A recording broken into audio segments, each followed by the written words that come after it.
Right, morning. Welcome everybody. Wisdom's Chats UK. And this morning we're talking about pain. So yeah, right up your street, Steve, I think, and Ed's. Yeah, Trevor just likes to dish it out. He doesn't like taking it. So we'll get to that. And yeah, but pain. What pain is worth? What pain is worth it? I think was the topic. So I've got a feeling we got onto this subject because of our ultra marathons and Ironmen and other strange individuals who like subjecting themselves to all kinds of extreme conditions. So Ed, I'm going to bounce this one straight across to you because I don't like pain. I don't know about you. Yeah, I don't think we remember pain the same way as we remember pleasure, because every time I think about the Comrades Marathon, which is a 56-mile marathon in South Africa, I always think about the music on the start line, the sort of the vibe with the crowd, all that sort of stuff. And it's not until the gun goes that I suddenly remember about 40 miles, you just disappear into a world of pain. But I never remember that. And also, when I had my kidney stones, the pain was excruciating.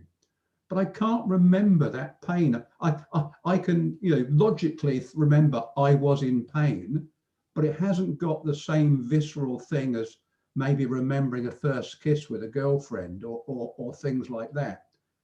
And I do remember getting in the ambulance and the bliss of the pain going away when they gave me the morphine, but that could have been the morphine maybe. But I was thinking about something else that's nothing to do with running. We wanted to move to Cornwall from the southeast. And I was moved around all the time as a child, and I said I would never do that to my children. I wouldn't make them change schools all the time. So I said to my wife, we either move before the kids start school or we wait until we retire. And then I met a guy who was commuting from Cornwall to London once a week to do a job. So I thought, oh, I can do that. So we transferred down to Cornwall, and I had a flat in London. I worked 4 days a week, 3 days weekends. And at times it was a real pain in the arse getting up at 4 o'clock in the morning on a Monday to drive into London and then spending the week on your own, basically. Sometimes it was nice because I could go running, I could do whatever I liked. And the drive back on a Thursday night and working long, it was a pain. And at one point in time, I started to really resent that pain. And I was back home, I think it was during the school holidays, and I went for a run and I could hear this chatting, this little sort of gossipy noise. And I peeked through some bushes, and sitting there on a log with their feet dangling in the water was my youngest Charlotte, who was about 7 at the time, and her best friend from the farm across the valley. And they both walked to the centre of the valley to meet up. And they couldn't do that in London or East Sussex or wherever. And they were just sitting there chatting, just like children should chat. And that pleasure made all the pain worthwhile, because it just validated that I made the right decision. And whenever I kind of felt a bit naff about having to get up at 4 o'clock in the morning on a Monday, I just thought about that pleasure and what it was doing to my children. And I think it's the same within big multi-day events, yeah, it's painful, but you never remember the pain. And actually anything worth achieving, you have got to go through something to get there. It's like when you're building your business up, you work long hours, you neglect stuff, you're tired and whatever, you're traveling huge distances. We spent ages traveling the country as salesmen to build the Ed and Phil business up. But it was really worth it when you get that sale that you've been working really hard to get, and eventually you crack that customer. So I think anything that's ever achieved and worthwhile, you've gone through some sort of pain to get there. And you forget the pain and you remember the good bits. You remember that guy saying, yes, here's my order. So, or you remember that, I'm famous for it, that beer at the end of the Kalahari. That beer tastes so nice, and all the pain just disappears. And you remember the chats with people on the trail. you remember seeing a giraffe, you remember seeing a scorpion or a snake, or just seeing a huge view, or just how nice it was to get into camp and have your meal. And all you never remember the pain. And I've been through some tremendous pain, from backache, from blisters, from fatigue, from being sick. I can remember it very much like you just write something down. I cannot remember it visually. I can't even say that word. But that beer at the end, I can remember what it tasted like. I can remember how cold the bottle was. I can remember the sort of condensation on the bottle. I can remember the person that handed it to me. But I can't remember the pain in that same way. So that's my thoughts. Thanks, Ed. Yeah, and you just made me want to reach for a bottle of ice cold Castle. I mean, what the heck?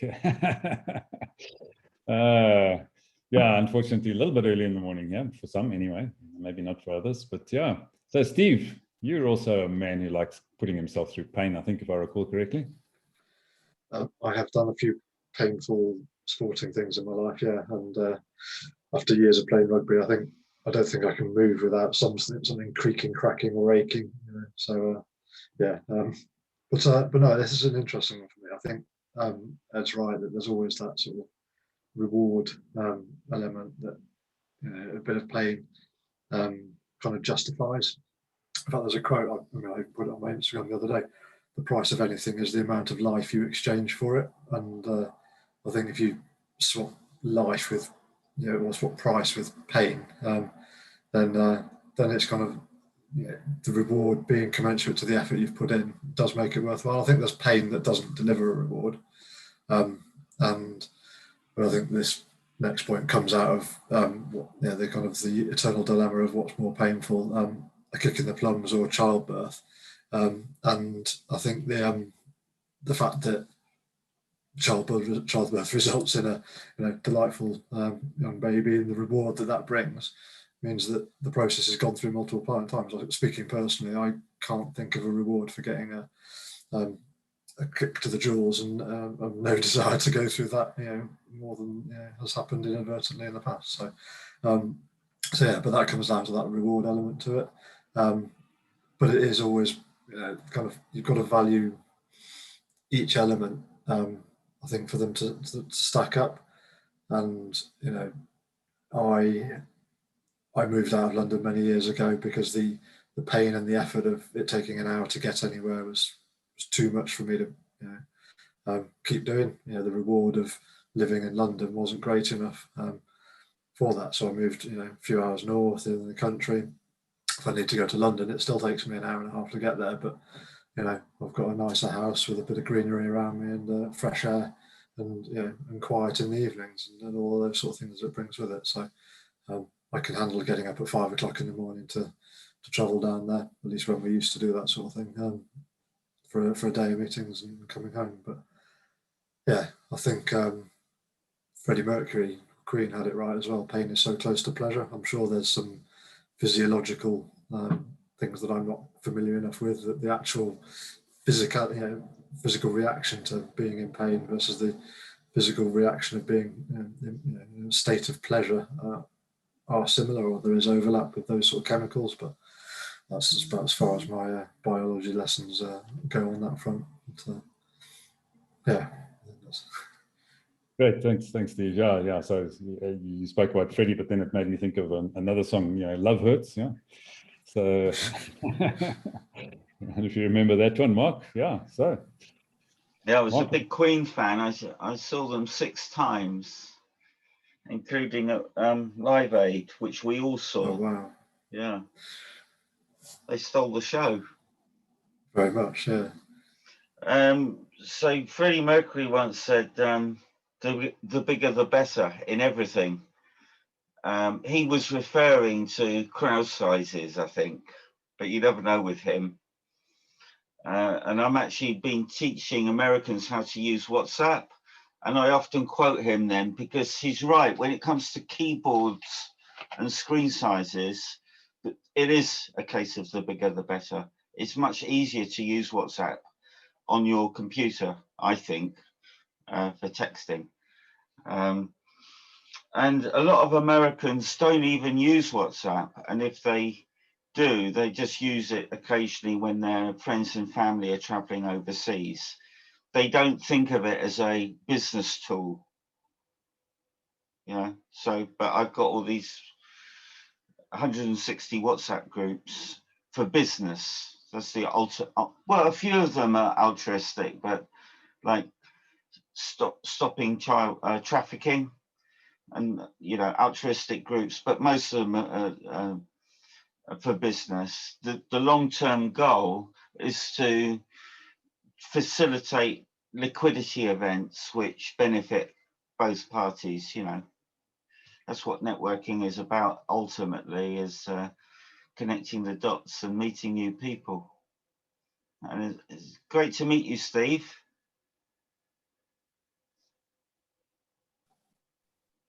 Thanks, Mark. I don't know. Likewise, Mark.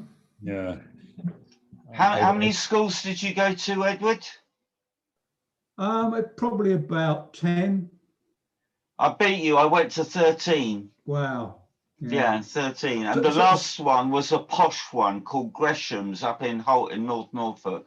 A good school. Yeah. What was your take on pain though, Mark? Because you sort of skipped your take on pain. Well,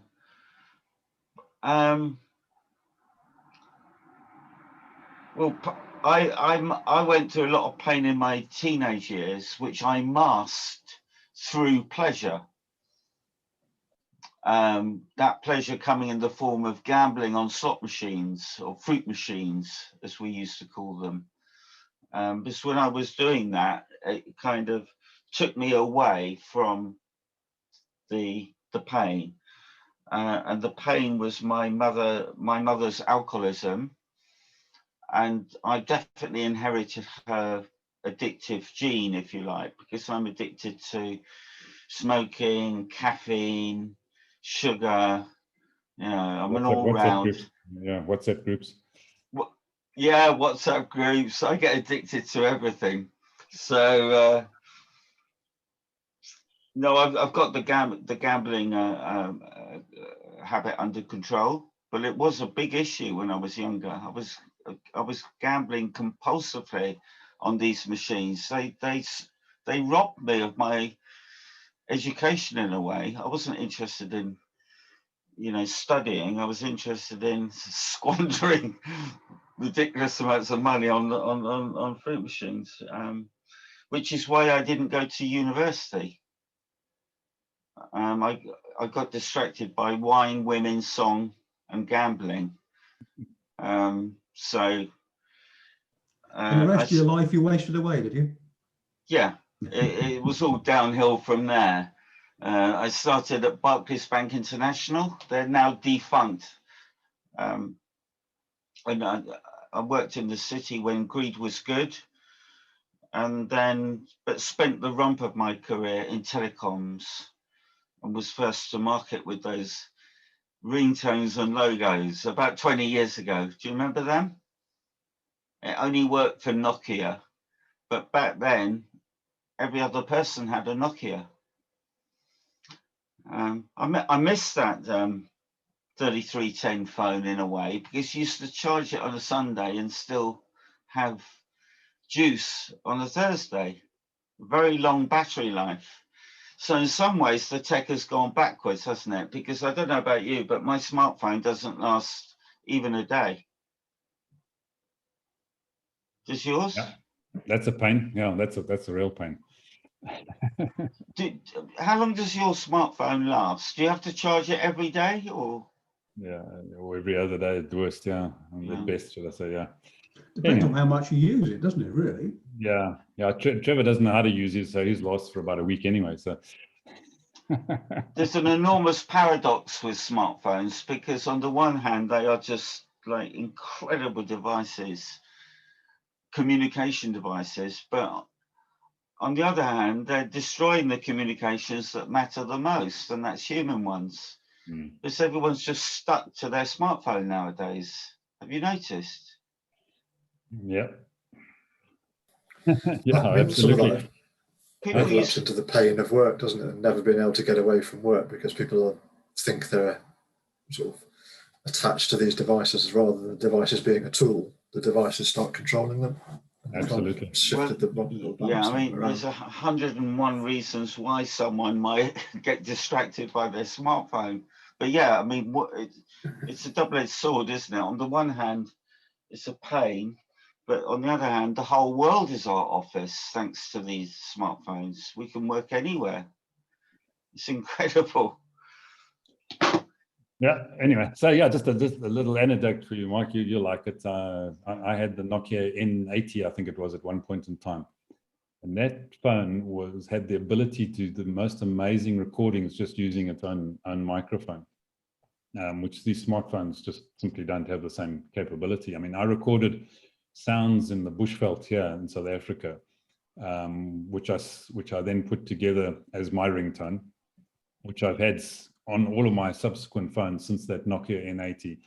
And the clarity and the quality of those recordings that I made in the bushveld, one was of a little frog calling and the other was of a bird calling, is absolutely amazing. I mean, the superb sound quality, and never had a phone subsequent that has been able to record at that same kind of level. So yeah, interesting how, as you say, in some cases the tech has gone backwards. So Trevor, pain. The pain-pleasure paradox. Yep. Yeah. Blocked drains are pain.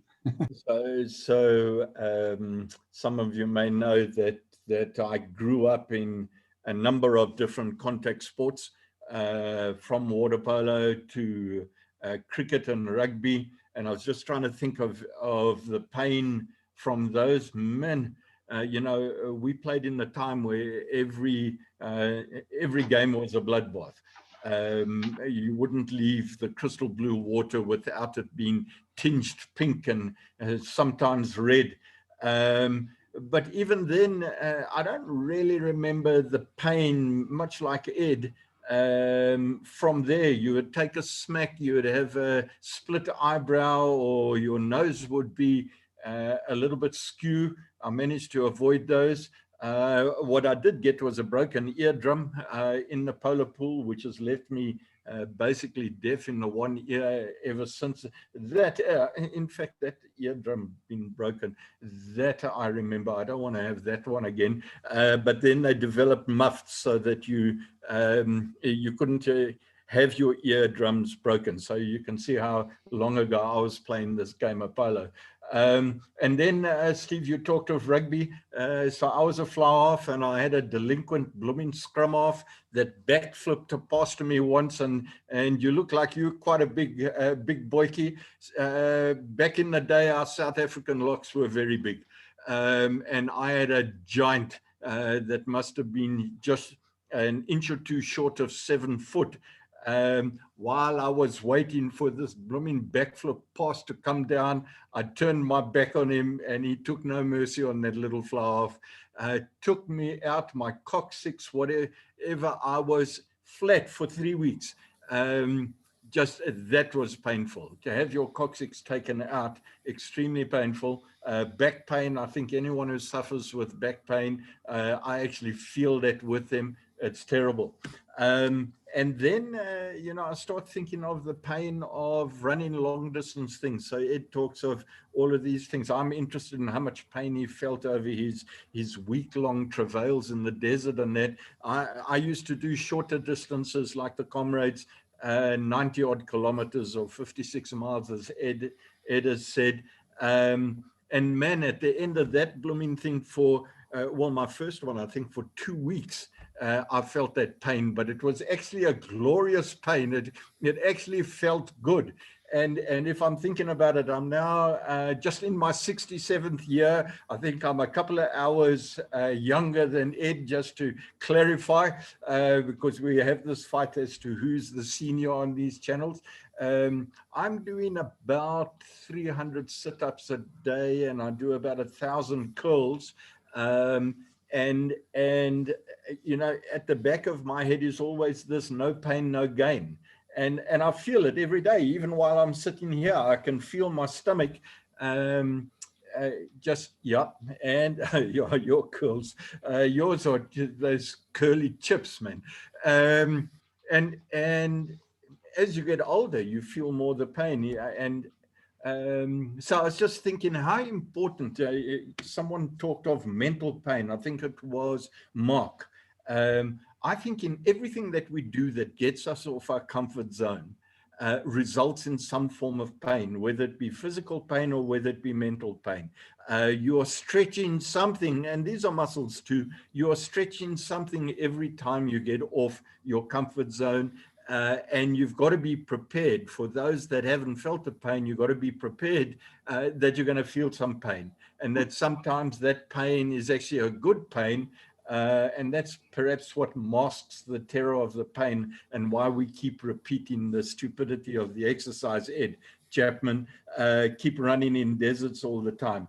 But I did want to say there were some pains that I've really felt that were extremely painful.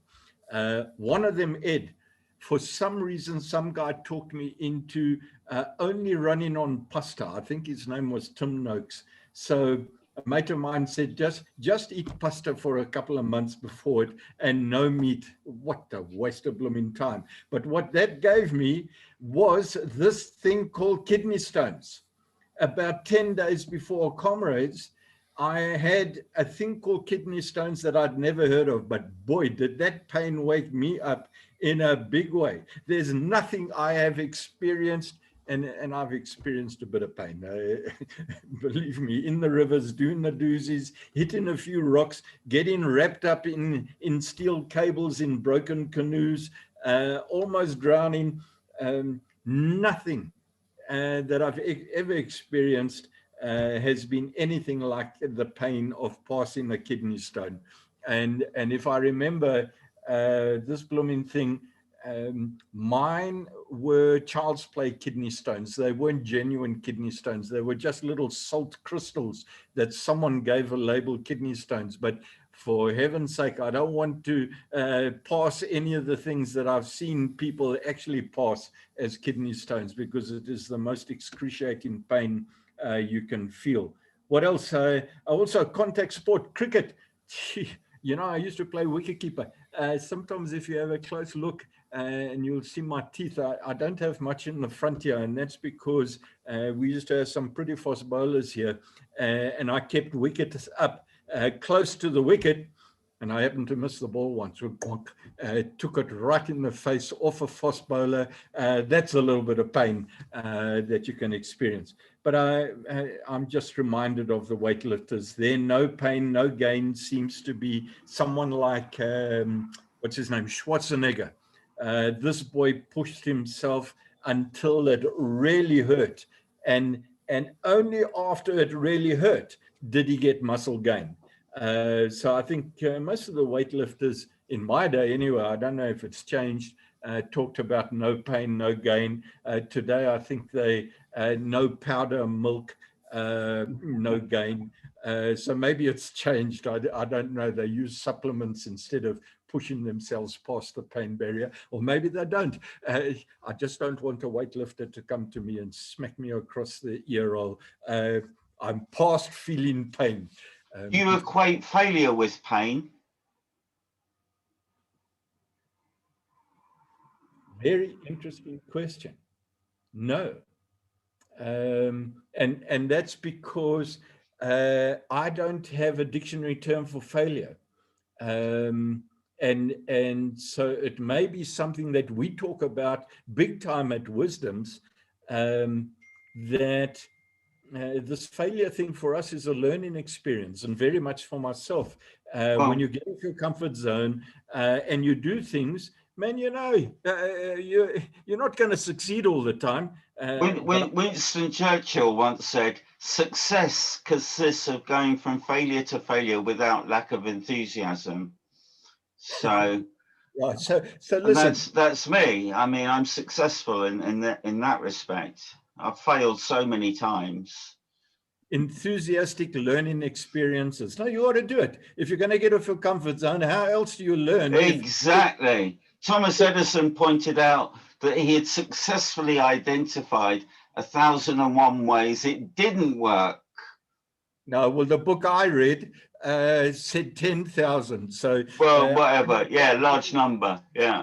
yes, Yeah. well, Yeah. it was huge. But I think that was a great point to bring up. There's no such thing as failure. It's all a learning experience. That's what I love about America. It's okay to fail.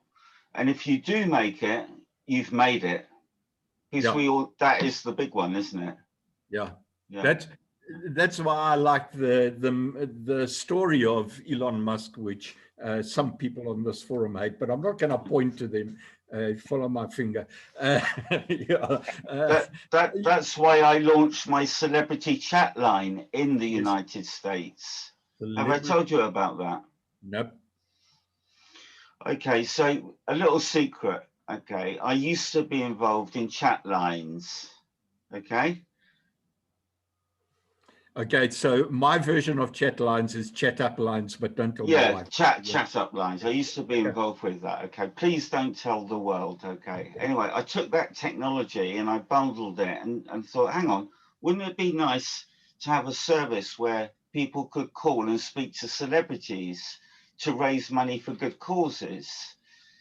And Dial a Star was born. If you go to YouTube and look for Dial a Star, you'll see CNN and ABC and it was everywhere for a while. They were taking the piss out of it basically because, you know, it combined celebrity and technology. I didn't have Lindsay Lohan's on there, but I had her mother and her father, and the mother was charging $5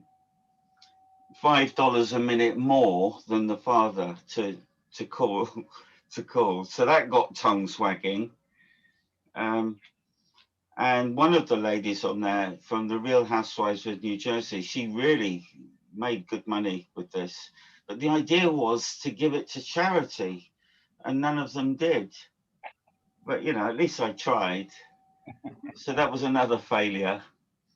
You know where charity begins, eh? Yeah. I should have done it different. I should have paid the charities directly and not the celebrity. I use that word loosely. But here in the UK, I actually had some really good celebrities lined up, including Sir Geoffrey, the guy that scored the hat trick in the World Cup, 1966. Boycott. All right, Steve, you wanted to chip in there. You saw you'd opened your mic. No, I was just answering that question. Yeah, Jeff. Because the footballers of that era just weren't on the kind of salaries that the footballers are on now. So a lot of them are on the after dinner speech network just to have a kind of income. All right, well, I think we digressed fairly far and wide around pain, but yeah, when Trevor spoke about Arnold Schwarzenegger, it made me think of a Muhammad Ali quote as well. You know, when somebody said to him, you know, Muhammad, how many reps do you do when you're doing your exercises? So he says, I don't know. I only start counting when it begins to hurt. So yeah, so no pain, no gain. Been around for a long time. Right. So yeah, I think it's interesting how you know people view pain and the different forms that it comes in. You know, sometimes it's simply discomfort, sometimes it's real pain. Sometimes it's mental, sometimes it's physical. The question is, as we've said, you know, when is it actually really worth it? And I think, yeah, the answer has been given when you get the result that you're looking for. So, yeah, I quite agree. Well, I think we'll stay away from kidney stones and getting kicked in the nuts, but you know, we might still have babies. Well, we won't, but some people might. But yeah. Anyway, so I think we can probably leave it at that for the morning. Any thoughts for a topic for next week? Any suggestions? I mean, a couple of good ideas that came through there. Sadomasochism. That's all about pain and pleasure, isn't it? Yeah, I think we've spoken about that already today, haven't we? Failure might be another one to explore. I don't know if that's been done. What's that? Failure. Again? Just make it cheerful. Failure. Ways we've failed. Failure. Yeah. Well, let's talk about it. Yeah. Failure and the lessons learned. All right. Sounds like a good one. Okay. So yeah, Trevor, we'll leave you out of that one because it's not in your dictionary now. All right.